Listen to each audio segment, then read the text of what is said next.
Karadausko eilėraštį Gėlė ir vėjas.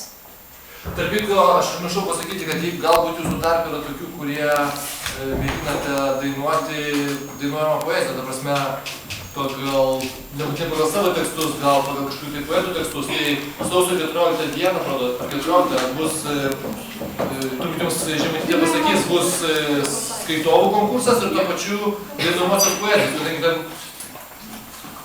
Ai, va, kaip gal, jeigu tokių žmonių yra, tai tiesiog kažkokį tai savo projektą padarykite, parodykite ir sudalyvaukite tame konkurse. Gerai, prašau.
Jeigu tu dainuoji, net jeigu neprasmingą tekstą dainuoji, tekstas yra labai svarbus dalykas. Ypatingai šiuolaikinėj muzikoj, kur ten visą kitą drum bam, ten yra tokie transiniai dalykai, kurie paprasčiausiai nupučia kažkokią tokią pulsaciją, ne?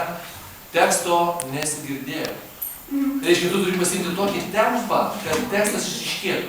O aš tai ten supratau, balta gėlė, balta ir viskas, tai daugiau nieko nebuvo. Tada prasme, o velniam tu šitą dainuoji. Nes tu turėjai perteikti, kas šito tekstu buvo pasakyta. Aš nesupratau. Aš supratau, kad tu truputėlį nervinė, šitą daug žmonių ir taip toliau. Bet šiaip reikia mokėti dainuoti, raiškiai išsakyti tekstą. Ir kaip tam per repeticiją sakiau, kad aš Žirmūnų, kur vaikinas Trečias Kištis, pavyzdžiui, buvo, ne? Jis irgi dainavo savo dainas, savo tekstus, tai nieko neįmanoma suprasti. Jis stovi, jam tik kaifuoja nuo to, kad čia kietas ir kepuratį užsidėjęs, o pačio teksto nėra, reiškia ir gabalas yra.